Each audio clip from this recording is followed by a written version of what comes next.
What's up everybody, welcome back to the channel. This is Joshua Bond Reviews, here today to show you the YZ Studio World Collectible Figure Scale Little Oars Jr. Really an impressive piece overall. I'm excited to get to talk about him today. Hopefully we can get right into it. Really excited to bring this guy to you. The detail's absolutely amazing. YZ Studio knocked it out of the park with this offering. They really are one of the top-notch players in the World Collectible Figure statue game. We'll go ahead and get that 360 going for you. That way you can check out some of the details.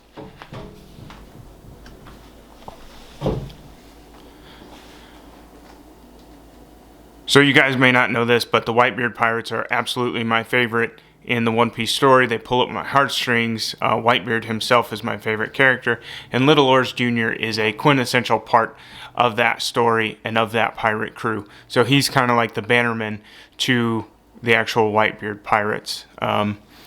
You can see as it spins around, we have detail, we have the classic hat, we have the red hair, which the red hair is really amazing pulling down. I was a little concerned at first that it would be brittle, but they did a spectacular job knocking it out of the park. You can see the base that it's standing on. At first, I wasn't in love with the base, but you know, coming to realize that, hey, this is the frozen water he was standing on, I do quite like it. I think they could have done a little bit better. Maybe spiced up that base a little bit. It's a little bit plain, but for the character, I think it serves the purpose. Gosh, you can also see coming around. We'll zoom in on the head sculpt a little later, but you can really see those teeth are shining through just viciously. But Little Oars Jr. is a character that's often, in my opinion, overlooked. You know, we don't talk about him enough when we talk about the saddest death scenes. You always hear the Going Merry or Porgus the Ace.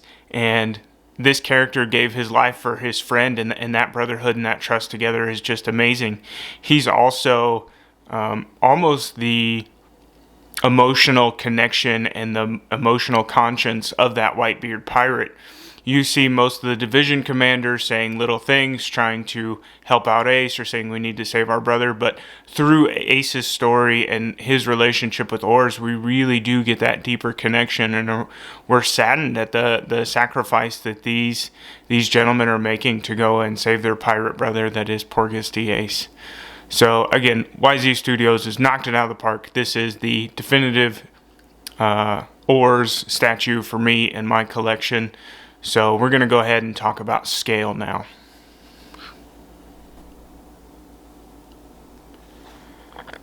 So here we can see the scale of the statue. We have him next to an official WCF figure. But the scale, while not perfect, it's not a one-to-one scale. Oars, of course, is one of the biggest characters in the whole show. I think it's a wonderful scale. I think it fits in perfect. Some of my concerns are I am getting the G5 Whitebeard and the Kaido.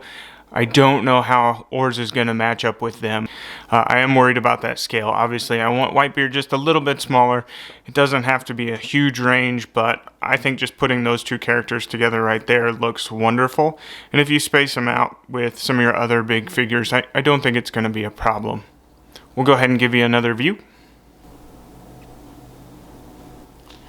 And there he is with himself, which is pretty crazy. I'm blown away at the difference, you know. Before, that was our offering of Oars.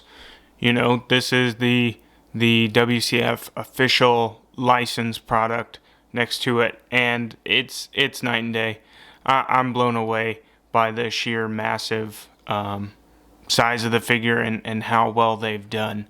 So really, really happy with this offering. Not that the other one isn't great, but you know, it does make me question, do I want to get rid of that other one? Do I want to sell him off and just keep my bigger version, the statue version, because it is so amazing. And even the detail they put into it, right? I mean, the hair looks completely different. The teeth are crazy good. The hand size is proportional in how we saw in the show, which is what we want. He comes with his huge cleaver, so just an awesome piece, really blown away. And I think if you'll get it, you'll be happy with it too.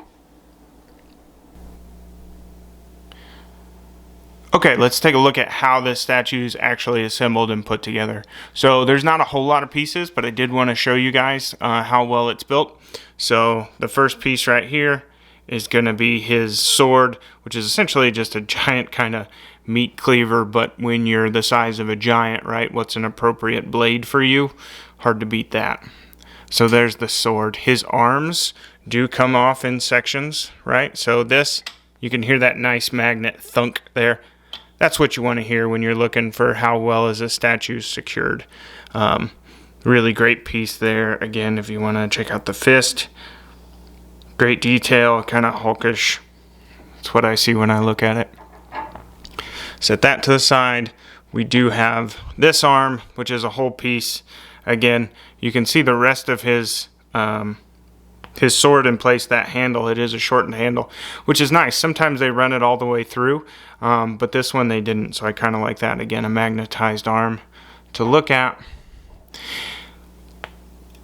These are really my only complaint about how the statue fits together. So these aren't magnetized, and I really wish they were. They're kind of a compression tension fit.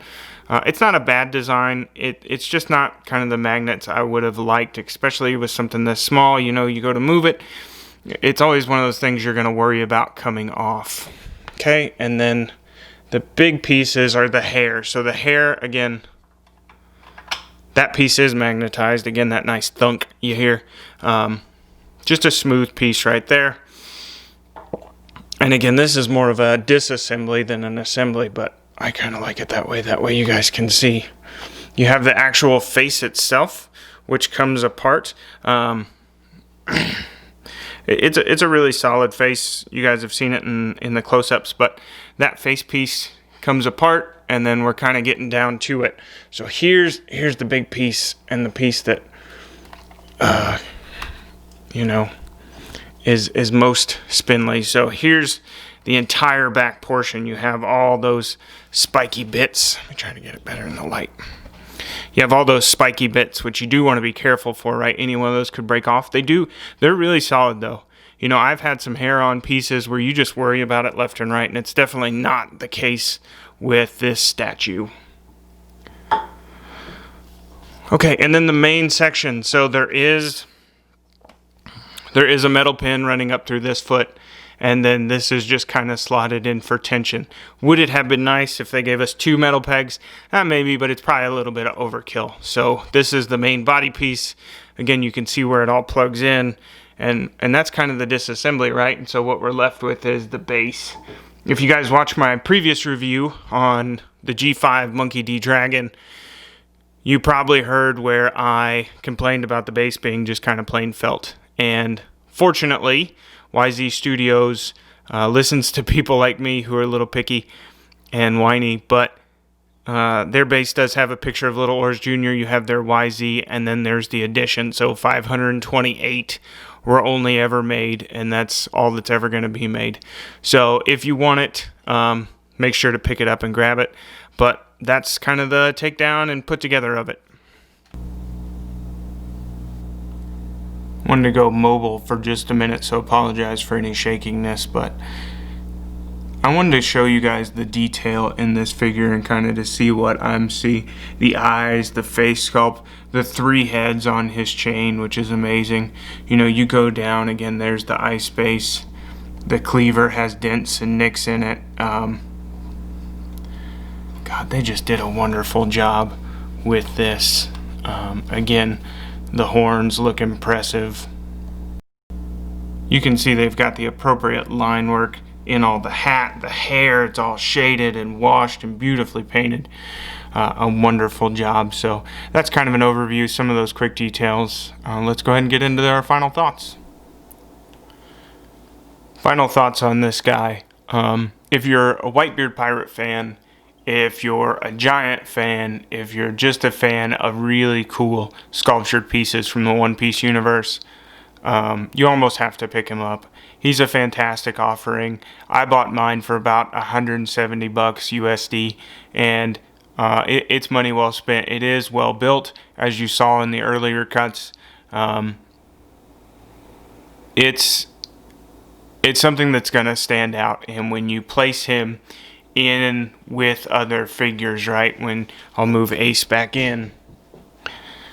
When you place him with something like an Ace, people are going to see that, and it's going to stop the show. It's definitely going to get people's attention, which is what you want as a collector, right? So I'm in love with the piece. I think you need him to tell a good story, an overlooked character, and perfectly sculpted and brought to life by YZ Studios. So there it is. Thanks guys for watching. I hope you enjoyed it. If you want to see more videos like this, please subscribe. If you enjoyed the video you did see, please give me that like and leave a comment in the section below. Helps more than you could know. So super wonderful piece. Thank you guys for enjoying and watching, and we'll see you next time.